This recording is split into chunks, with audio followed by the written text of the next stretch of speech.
Well, welcome everyone. We're so glad that you are here. Greetings, greetings, greetings. I am Alison Cornish, and I'm delighted to be here today hosting you along with Nicholas and Madeline. And I want to bring you first greetings from the BTS Center.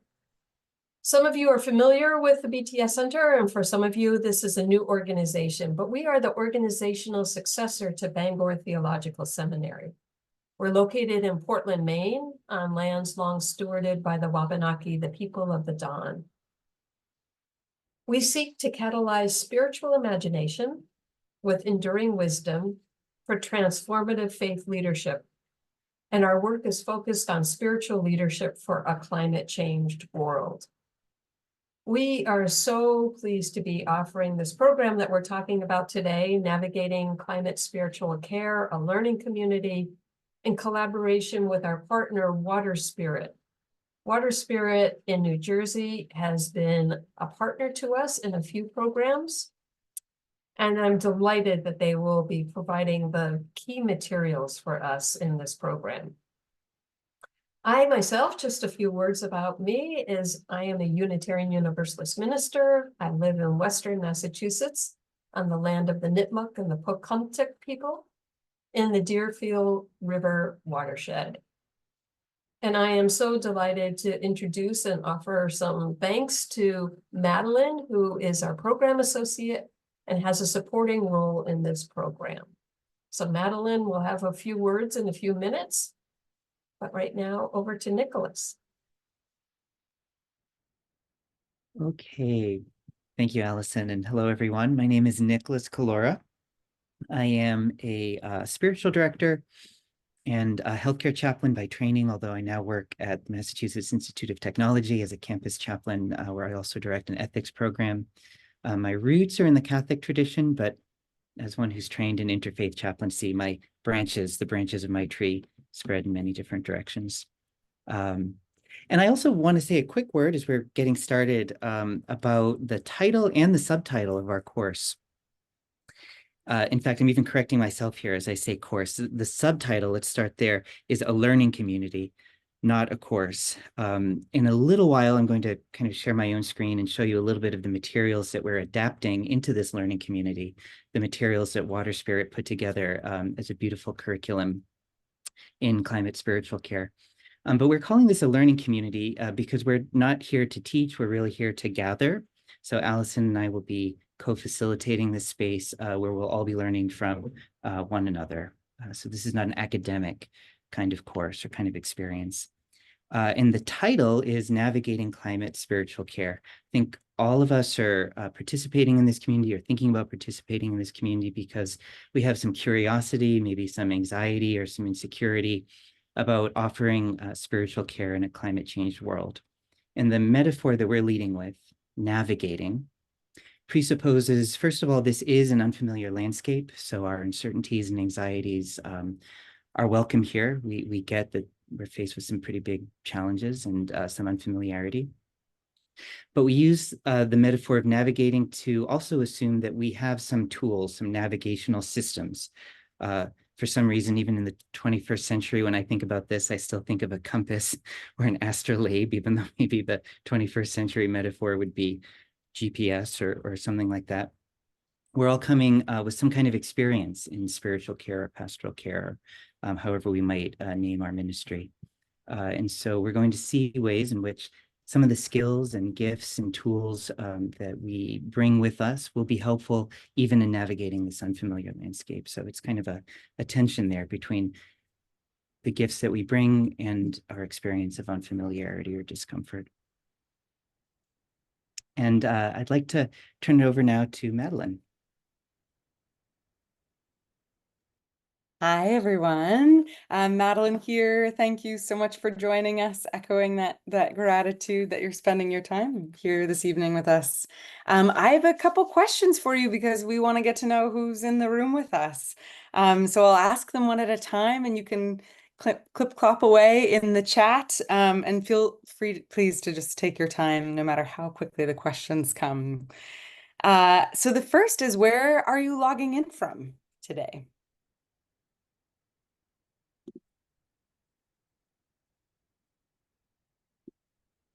New York, Oregon, 2 Oregons, North Carolina, California. Whoa, Poland. Oh my gosh. Thank you for being here, Poland. Alaska. Cool. Oh my gosh. Awesome. Keep them coming if you're still typing. My second question for you all today is, what is one word to describe how your climate-aware heart is feeling today? What is one word to describe how your climate-aware heart is feeling today?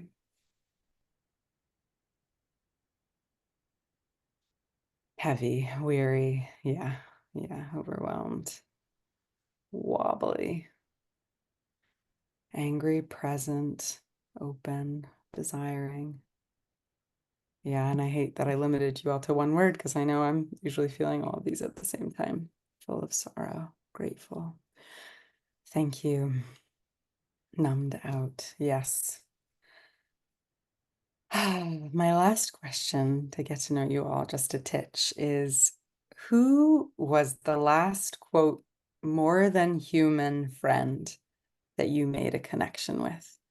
And that could be a tree, or I live near the ocean, so I made contact with the ocean, connection with the ocean yesterday, a bird. So who is the last more than human friend that you made a connection with? My dog. Yeah.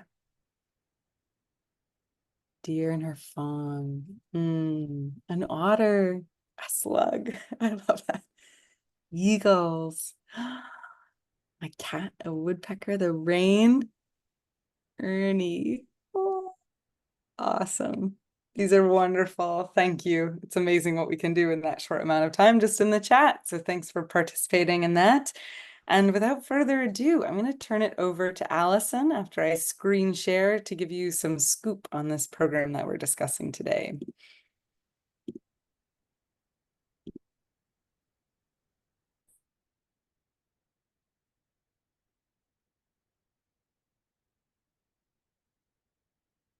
Thanks so much, Madeline. And thank you, everyone. I'm still reading the chat. That's why I'm a little slow coming back on, because there's so many wonderful and rich things in the chat. As Nicholas described, we are offering for the first time this program, Navigating Climate Spiritual Care, a learning community. And this learning community is for chaplains, it's for pastors, educators, lay leaders, spiritual seekers. It's really a very broad and wide tent. Anyone who finds themselves in the position of offering spiritual care in the context of a climate changed world. And what do we mean by spiritual care? You can tell by some of the topics that for discussion that we will be exploring over the course of 10 different sessions here listed. And I want to talk about just a few of them and then turn it over to Nicholas. I want to remind you again that we are today doing a taste of this program. The program itself will be offered in October through March, as I say, over 10 sessions. So this is really to give you a chance to see a little bit of what the material is like, and also to ask your questions of Nicholas and myself and Madeline about what this material is, what the feeling on this community is going to be. Please feel free to drop your questions in the chat at any time as we're talking, as we're making this little presentation. And we will get to all your questions and answers, as many as we can. We'll get to your questions later on in our time together. So the first topic that we are going to be exploring together is climate anxiety and grief. And boy, I already saw that in the chat as people were beginning to lodge some of the words that they're feeling in your climate aware heart. We are so on the cutting edge of knowing how climate anxiety and grief underpins our days now, and particularly for some demographics, perhaps even more strongly than others. The emphasis on climate anxiety and grief in these sessions is really to normalize the fact that this is real and that it is a normal experience of being in our world today, to experience the grief and the anxiety, and to bring to bear some tools, as Nicholas mentioned, our navigational aids that we know from our chaplaincy training, from our ministry training, from our pastoral care work, that we have that can be applied and help people name and experience and move through climate anxiety and grief. We're really want to make a point that this opportunity, this learning community will explore race consciousness in spiritual care, and how different populations are experiencing this time, have experienced environmental injustice up until this point, and will continue to be populations at particular risk and in a particular way as the climate change world plays out for us. Care to peoples of the land. And here it's a good opportunity for us to say that this material was developed in conjunction with a writer in Australia and a writer in North America. So when we talk about peoples of the land, we're using some of that language that comes from the Southern Hemisphere. Indigenous people, people who have long stewarded and long been oppressed on their lands. We're really interested in both how those populations are experiencing climate change differently, and also the gifts that they bring if we are able to listen to and receive the gifts that they have to offer to us in these times. Natural disasters and climate migrants. I would actually sort of question whether there is something like a purely natural disaster at this point. It feels like all the things that are going on in our world have human roots, as well as the roots of our quote unquote natural world, but we have so altered the natural world that everything has some sort of anthropogenic aspect to it too. But as these disasters sweep across our globe, we know that we're going to see more climate migrants and migration. And the spiritual care needs of those populations are multivarious. They're very complex. They have to do with leaving homelands behind, the breaking apart of cultures, the distribution of families and diaspora across this globe. So the questions of what we can offer in spiritual care to those populations are really, really important right now. And the last one I want to talk about right now is this ministry to climate activists and climate anxious people. Those people who have been on the barricades, the people who have been putting sometimes their very bodies on the line to stop pipelines, to draw attention to the financing of fossil fuel development by banks and corporations. Those folks really have some very special needs and requirements of spiritual care. And I think it's particularly in this population that we find people who are on the younger end of the lifespan, but also very seasoned veterans who have been doing activism all of their lives. Their needs right now are spiritual needs, how to overcome or tend to burnout, how to continue to talk about this work in ways that are fulfilling for them and life-giving for them and not depleting for them. So it's really, really important that we address people who have chosen to use their life force in these ways. And now I'm going to turn this over to Nicholas to walk us through these other topics that are here. Thanks, Alison. And as you're all getting a sense of already, there's a wonderful, one of the things I find most powerful about this water spirit curriculum that's being shared with us and that we're adapting into this learning community is the incredible attention to the specificity of context, which is something we don't always see or don't often see when we're talking about climate spiritual care, about the climate itself, but many of us experience it. We often have to code switch. How do we talk about climate? How do we talk about grief, anxiety, resilience to people who are at different places with this particular crisis, scientifically, politically? And so just as, for example, we have some time to talk about ministry to climate activists and climate anxious people. Conversely, we also have some time talking about how to respond. I'm going down a few points now just to kind of make the point here. How to respond, on the other hand, to climate denial and to ecophobic theologies. So real specificity to a diversity of contexts. And we hope and believe that those who participate in this learning community will also bring a lot of different contextual backgrounds to enrich and enliven our conversations. You'll bring your challenges, you'll bring what you found helpful, what you found unhelpful to various conversations as we go through the curriculum. One other thing actually that I want to say, because I don't know if we'll otherwise get to it, we'll also all bring different religious perspectives. So when we use a phrase like ecophobic theologies, that implies a wide range of different traditional perspectives that people might be bringing from their own religious or spiritual or philosophical backgrounds. And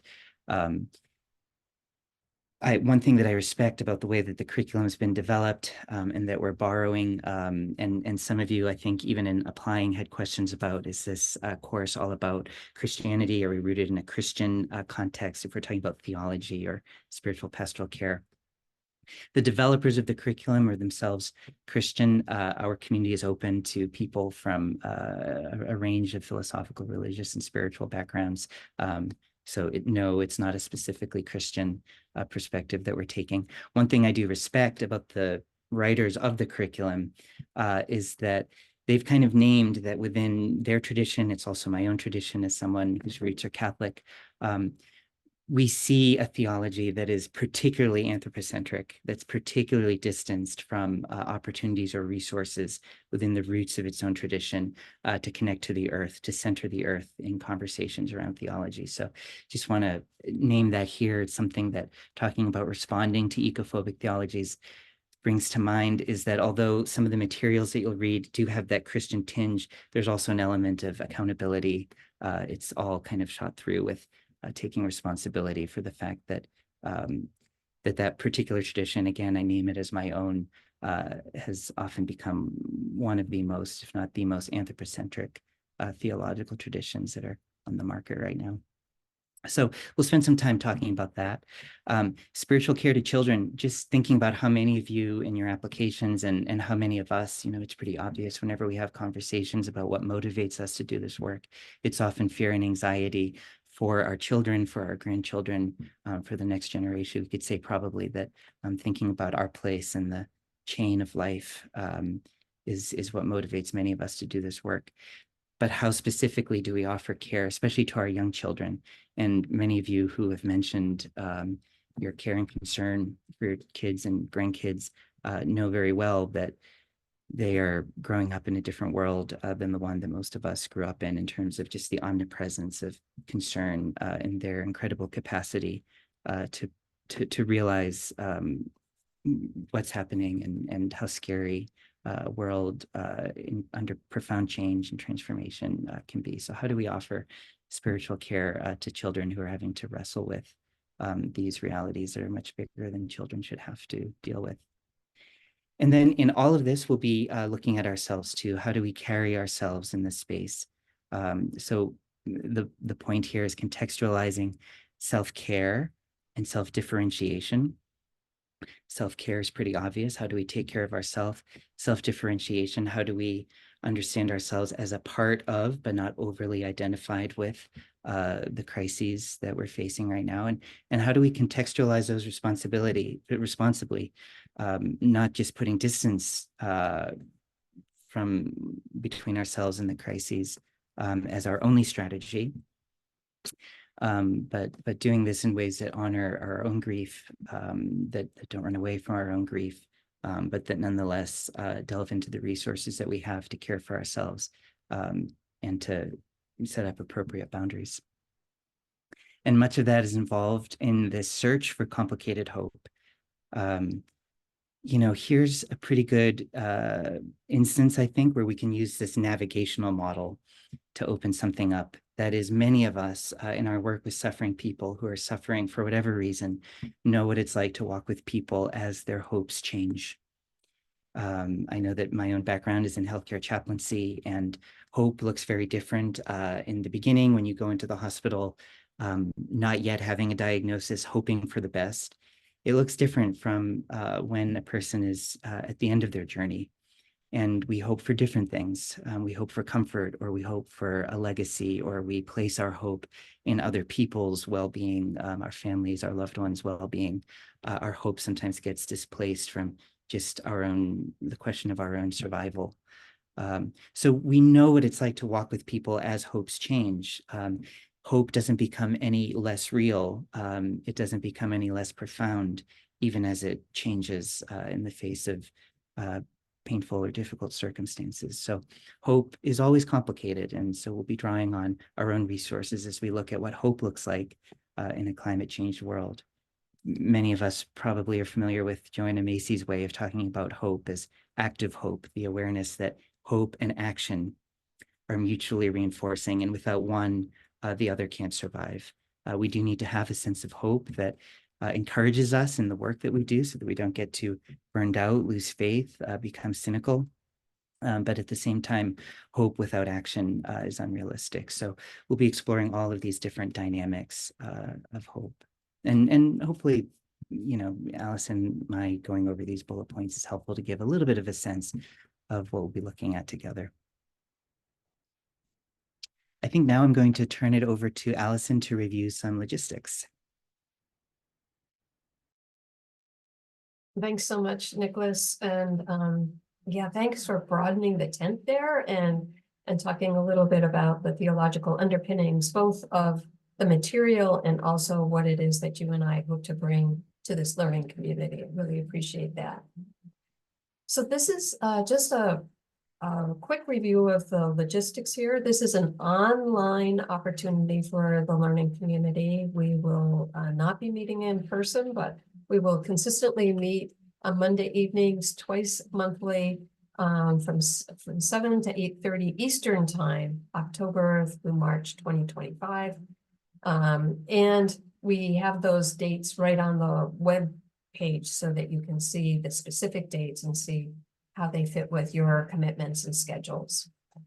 We have a application process for this. The application deadline is September 15th, in just a couple of months now, and the applications are being reviewed on a rolling basis. So some of you who are with us today may already have applied and already heard back from us that, in fact, we would love to have you be part of the learning community. And after you are accepted into the learning community, we will send you a commitment form. Those are going out for the first time in just a couple of weeks.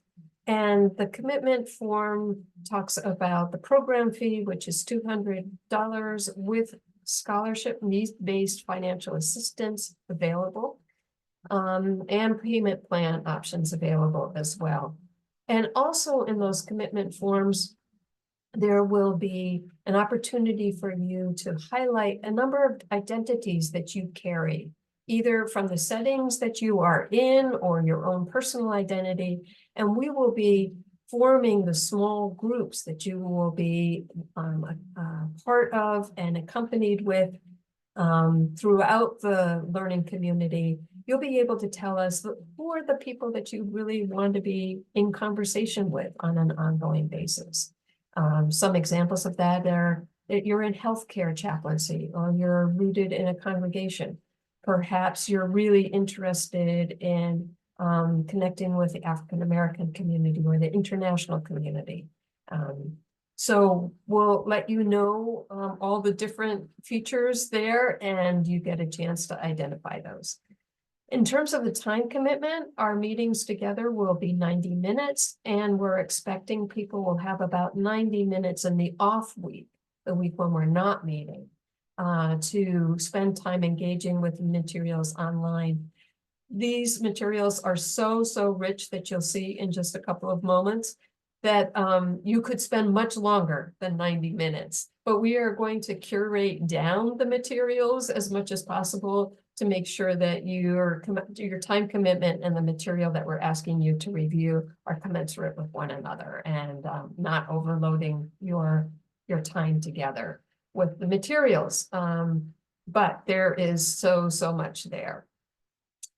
So we're going to stop slide sharing right now. Madeline, thanks so much. And Nicholas is going to take over the screen and just have a chance to look at the actual material that is on the Water Spirit website as part of this curriculum. Great, thanks, Allison. Yes, so we have been alluding to this. Let me just give you a little brief tour. At the end of this taste of, we're actually going to put the link to a place where with just your email address, if you're curious to kind of check out a little bit of some of these materials on your own, you'll be able to log in without having to pay. And we want to encourage you to do that, to take a look at what you can see for free online. But please do not pay, because if you do end up joining this learning community, you will get all of these resources as part of your participation fee. But we invite you to kind of look on your own, because they've actually made a few of the modules, in particular these pre-modules, if you see them here, available for free. For many of you who already have some experience thinking about talking about working with these issues, these will just be review, and that's why they're indicated as pre-modules. But you can take a look, and they'll give you a sense of the richness of the kinds of resources that they're including in these modules.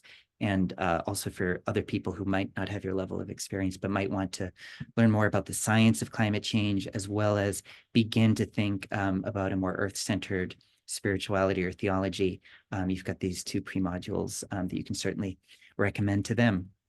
So we'll assume some exposure to, familiarity with these kinds of ideas, the basic science of climate change, et cetera, which are in these pre-modules that I've just indicated. I'm just going to take you kind of at random into module 2, which is a pretty good indication of the diversity and richness of the resources that you'll inherit should you sign up for this learning community. So, for example, each module, this is the one on climate anxiety. Like I said, it begins with a Bible verse because it was developed in a Christian framework, but we're not going to be emphasizing that Christian-centered narrative, but it's there, it's in the materials. There'll usually be some kind of intro. I mean, just this page, it gives you a sense already. This is a 46-minute long podcast interview where there's a recommendation to listen to at least 11 minutes.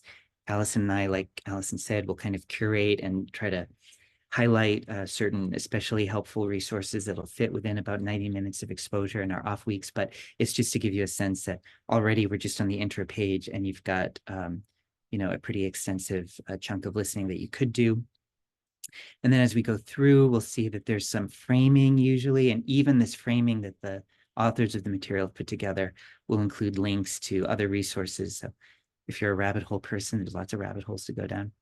And you'll see that there's a few pages here. They often focus on particular pastoral care, spiritual care strategies, which again, we'll kind of review, highlight, discuss in our conversations together.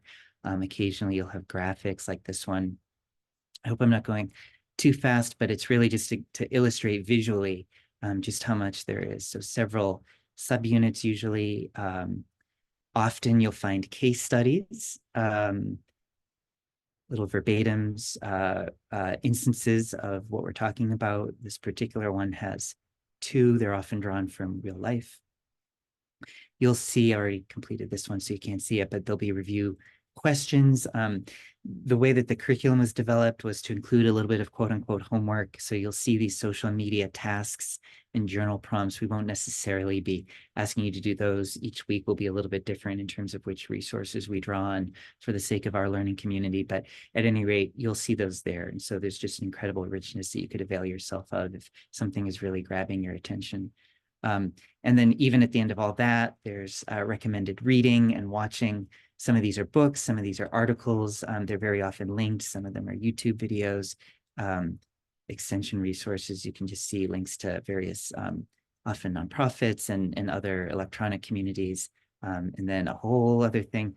To be honest with you, I'm not sure the difference between recommended reading, extension resources, and references. I just know that there's a lot of material that you could follow up on should you so desire it. And so really what you're getting with this course is both the learning community in which we can discuss, resource one another, learn together, and also this incredible curriculum. I mean, what I showed you is just one of the several modules. There's actually 13 modules here that we're culling down to about 10 for the sake of our 10-week course. So you won't lack for great materials. And again, this is available if you pay, but we encourage you, if you're thinking of joining our learning community, don't pay for it. Just go on and take a glance at the stuff that's public if you're interested in doing that. And you'll get access to this through signing up for this learning community through BTS. So I hope that's helpful. And I'm going to flip it back to Alison to talk about the anything more. You mentioned them already, Alison. I'm not sure if you want to say more about our wide tent or about our small groups. Yeah. Thank you. And again, kudos and gratitude to Water Spirit for sharing this material so graciously and generously. And the two developers of the material, Blair and Jessica, will be joining us at some point during our time together. So we'll get a chance to hear directly from them. Yeah, Nicholas, you've really touched on so many different points. I just want to once again underline what you said about the wide tent here. And the wide tent is intended to welcome people of different faith orientations, worldviews, demographics, as diverse a community as we can possibly assemble. I think that will make this an incredibly rich experience for all of us.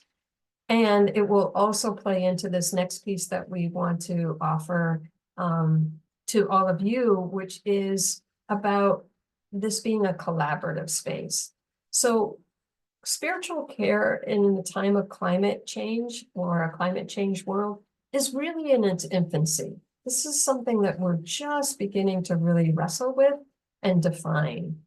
And so every time we do a program in this space of what we're calling climate conscious chaplaincy or spiritual care around climate, we want to make sure that we're inviting all of your gifts, all of your knowledge, all of your intentions, and offering a space where that is not only welcome, but is building what it is that we're offering to a larger community. So Nicholas has an invitation here to all of us to start building that collaboration right here and right now. Yeah, we'd like to know what's bringing you here. And so we're going to put a little question in the chat, which I'm going to read out loud and just briefly elaborate on.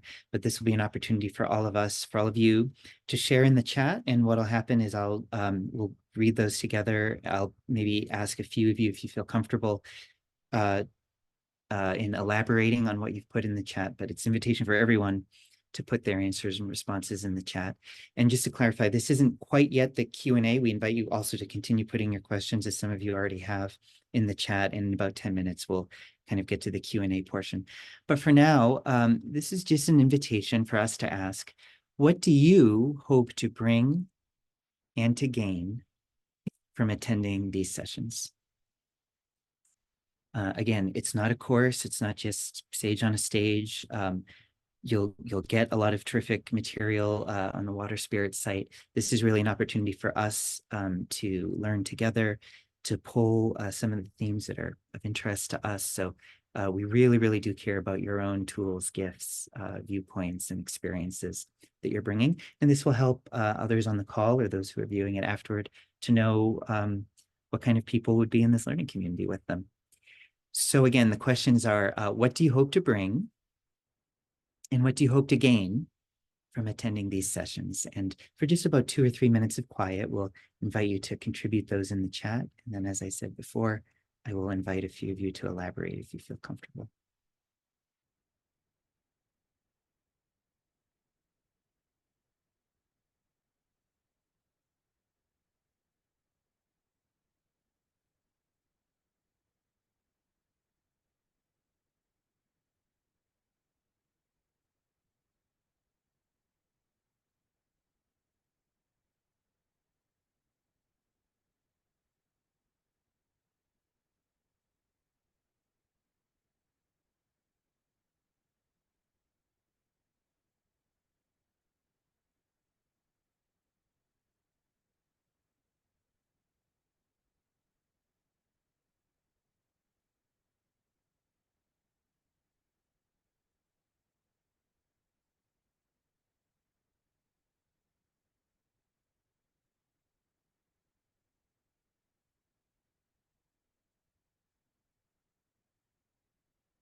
maybe 30 more seconds for writing, and then I'll just read a few and invite one or two people to unmute and speak.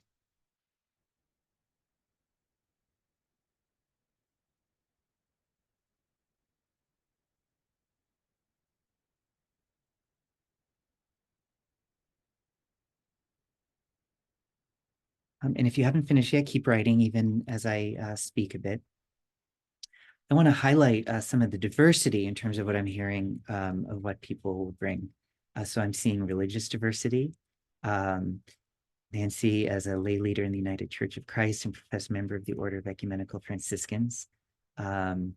June Zellers bringing a grounding in UU faith and Buddhist practices.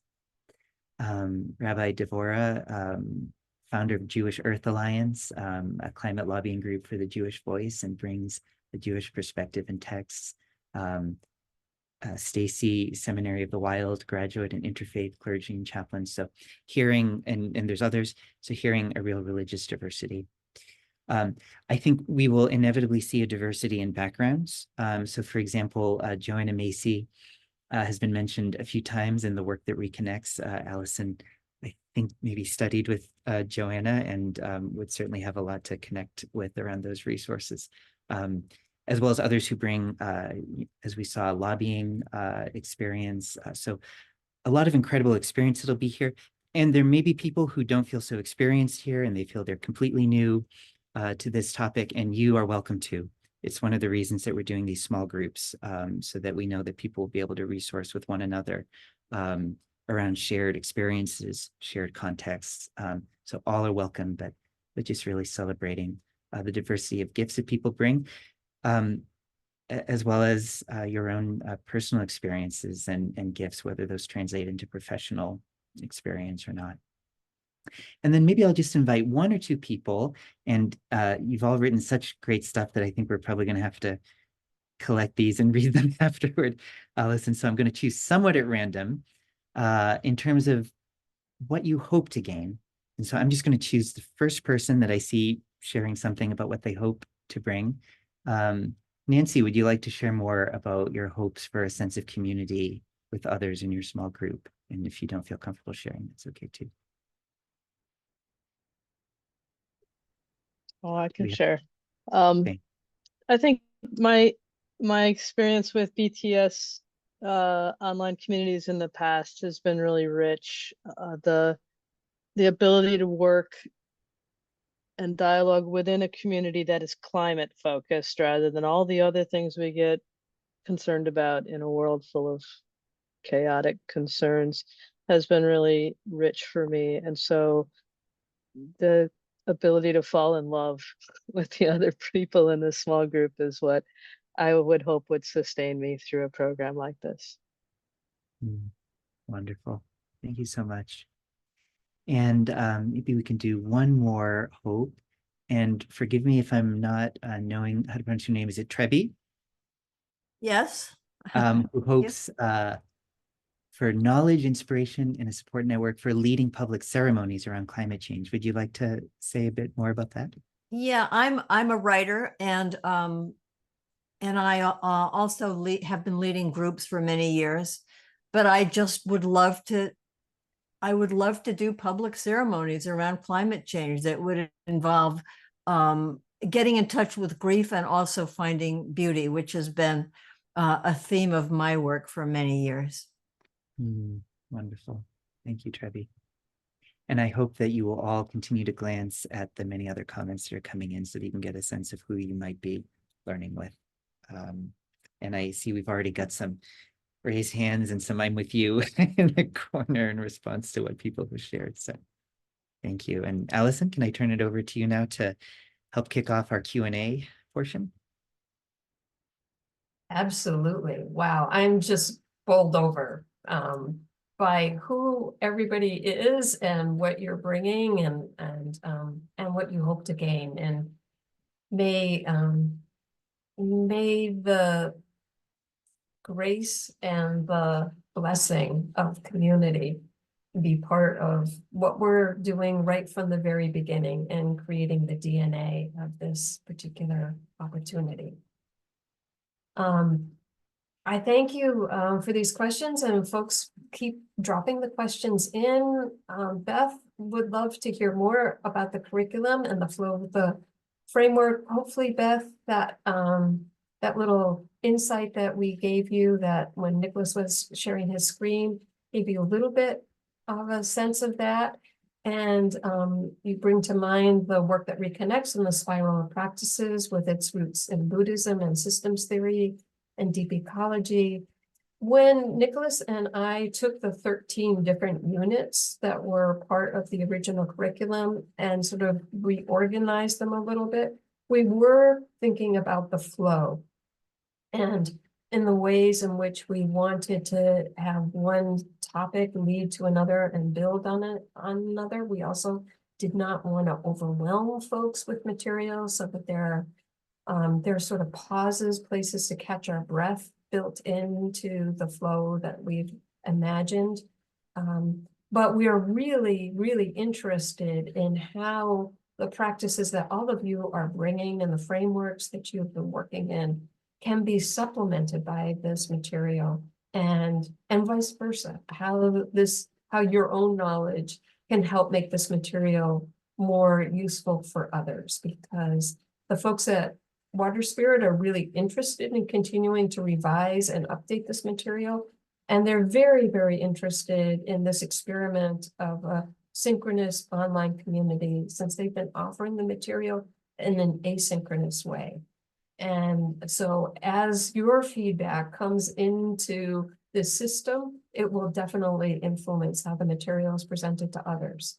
So I think that this as a collaboration on many different levels. Would you like to pick up the next question, Nicholas?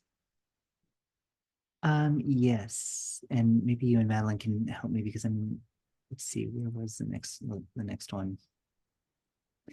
There was one about whether it's possible to print the materials for those who also, like me, are sometimes better at doing it on the page. I don't know that there's, and one of you please correct me if I'm wrong, I don't know if there's one button that you press that will just print everything. I think it would be more of the kind of thing where you could copy paste, and we could support you with that if it's helpful, onto a Word doc or something, in order to make it easier to read on the page.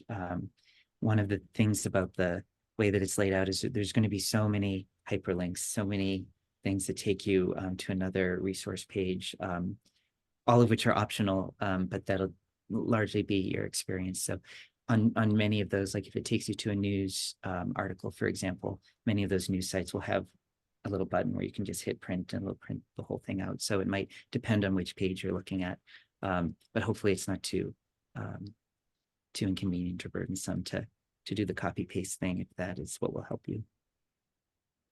Yeah, I was thinking too about the hyperlinks, and you'll want to follow those, but I think that you'll be able to download a lot of the material, particularly the links to articles and blogs. You'll be able to print those out. I think the printing the whole curriculum might be really challenging to your printer. There's a logistical question. When is the commitment form payment due, please? That's in October 1st. By October 1st, we'll want to start putting people into their small groups. And the payment, as I said, there are opportunities to request scholarship support based on financial need. And there's also an opportunity for a payment plan. So if you want to space out your payments even over 2 different calendar years, you simply can do that.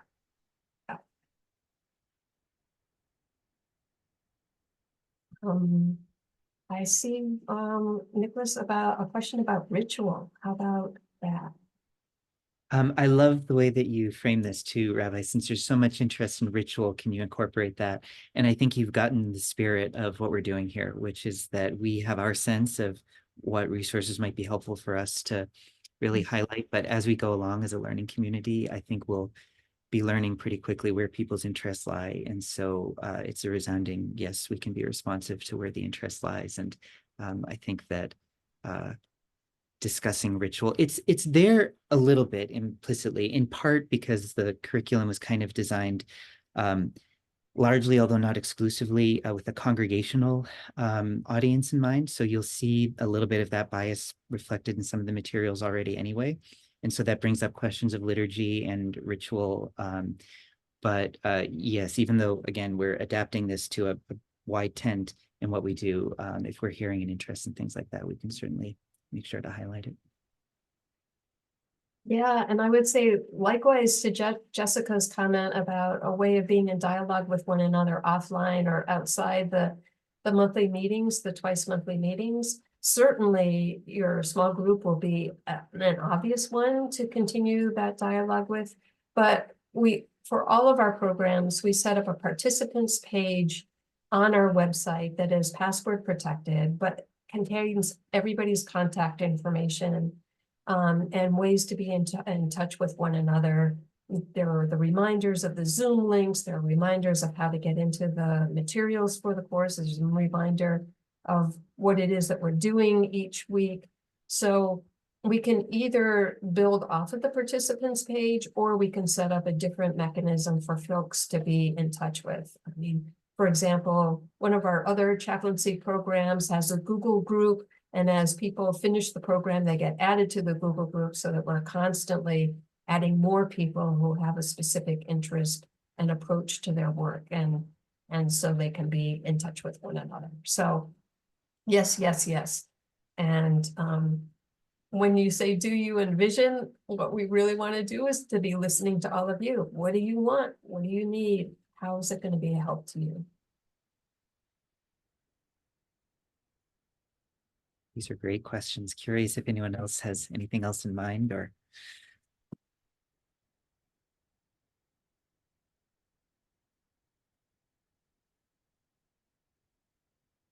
I'm glad, Jessica, in your words too, that you're already sensing such a wealth of knowledge, resources, and participants. Agreed. Go ahead, Alison. Do you want to take that one? Yeah, how many people do we think will be in the course? That's a great question. We haven't set an upper limit, and we have already surpassed the minimum that we anticipated. So already I can tell you more than 30 people have applied to be in the program. This is the beauty of the small group model, is that we feel we're pretty flexible about the largest number that we could possibly welcome into this space, because there will always be opportunities to be in small group conversation with one another. So I would love to have lots and lots of people bringing the amazing diversity and range of knowledge and views that you have already indicated in the chat. What the heck? Let's have 100 people. It would be awesome.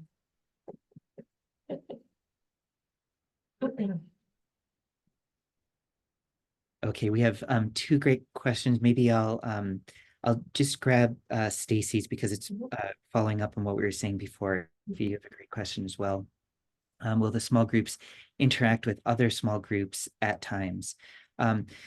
Let's play it by ear. To be honest with you, each session will probably look a little bit different. There's going to be some topics where we might find it helpful to do a little bit more framing, whether that's in order to explain why we're highlighting certain parts of a given module's resources versus others, or maybe one of us has something that we think would be helpful to share by way of framing. So there'll often be something like that. There might be experiential pieces, there might be a mix or a balance between large group conversations and small group conversations. One thing that I can say is, although the small groups are probably intended to kind of follow one another throughout, you might find yourself in a position where, okay, maybe you've got a couple different contexts, and it would be nice to talk across contexts. And so we can absolutely be open to that. And it might be that at times we kind of shuffle around a little bit and say, all right, in this given week, let's say we're going to shuffle the small group so that you're talking to new people. So that's absolutely possible. And we'll rely on your feedback as we're going along in terms of how some of the decisions are working for you, or how they could be improved.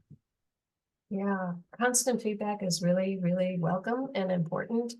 And I can imagine, I mean, even though we are asking people to block out all 10 sessions on their calendar, there'll be times when some of the small groups are really small because some folks couldn't make it, we might combine small groups on those particular days. So we'll try and pay attention to that to make sure that there's both familiarity and some novelty, some newness in each.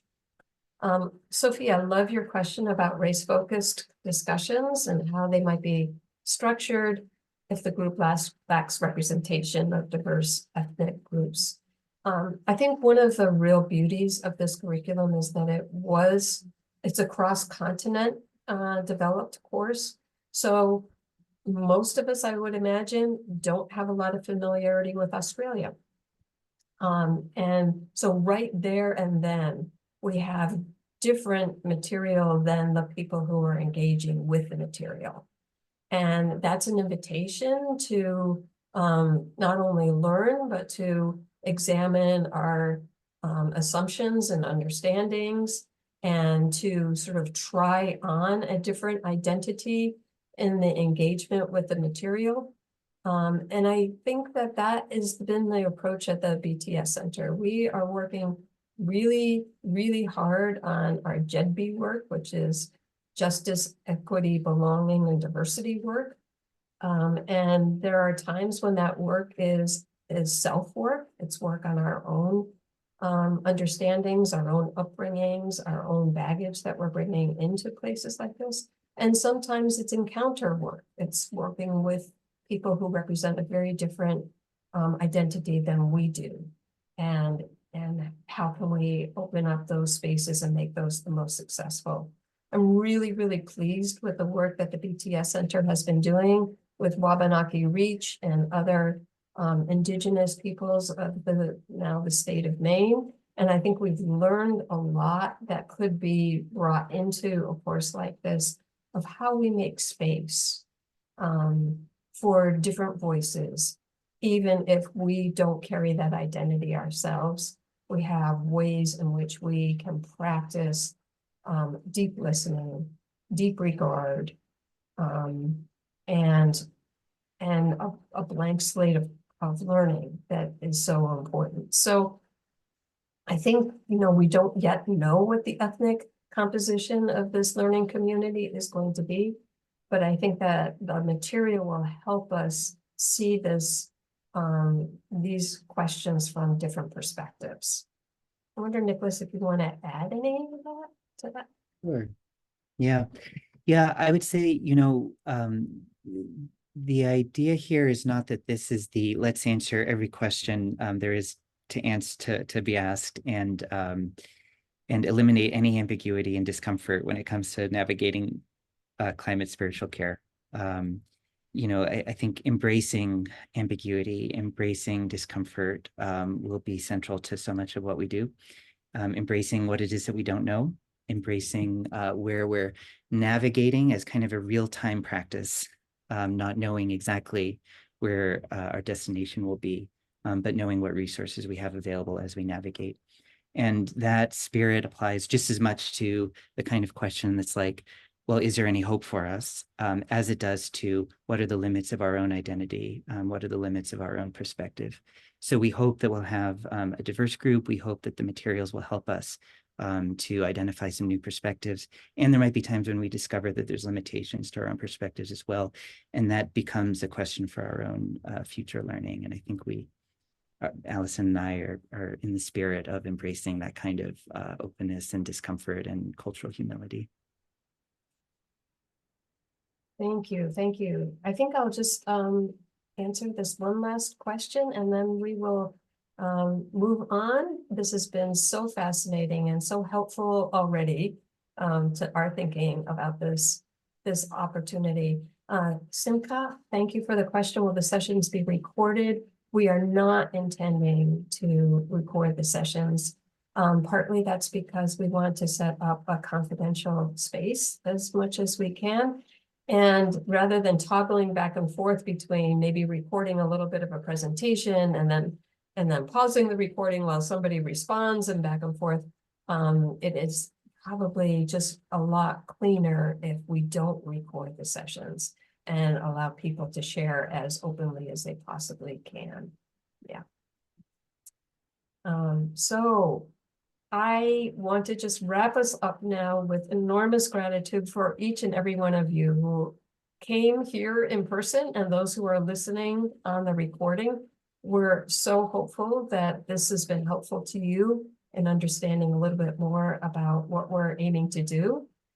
Once again, applications are due September 15th, and after you're accepted into the program, you'll receive a commitment form, which includes the details on payment, scholarship, and small groups. And we have that link right here for you. I will drop into the chat.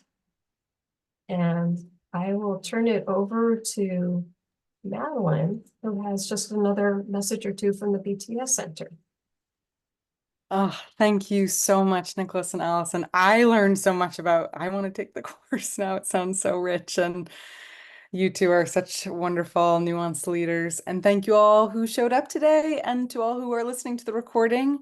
I hope this was fruitful for you as well. As you can see, here's our Navigating Climate Spiritual Care. This is what you were here. But if you cannot get enough of the BTS Center, we have all kinds of other goodies coming up, upcoming events and initiatives to put on your radar. And that includes that we are excited to announce that registration is open for both our annual convocation gathering, and this is in person in Hallowell, Maine, and we have an online companion track. So wherever you are, we're excited to have you. Here we go. And Eco Preacher cohort, that applications are available for that. It's our second annual initiative, funded very generously by the Lilly grant, a Lilly grant from the Lilly Foundation. And we're so excited to go deeper into this initiative as well. So with that, here's our convocation page. Hooray. Our theme is Hope in Small Places. And we both have Deborah Rienstra and Reverend Mariam White Hammond coming as our keynote speakers. So I'm going to get my tongue out of my mouth, and I'm going to stop sharing and say thank you so much for being here. Thank you, Madeline. Thank you, Nicholas. And if folks want to unmute and say hello, goodbye, we'd love to hear your voices to go along with all of your sharings in the chat so that we have a sense of who you are before you depart. Thank you. Thank you very much. Thank you so much. Thank you so much. Bye. Great. Grateful. Appreciate it. Really Very glad I'm here. Bye. Nice. Thank you all. Thank you. Thank you very much. Thank you. You. Goodbye. No, I can't see where to click off, but take care. Thank you. There it is. There it is. Take care. Allison, did you ever get the copy of the book I sent?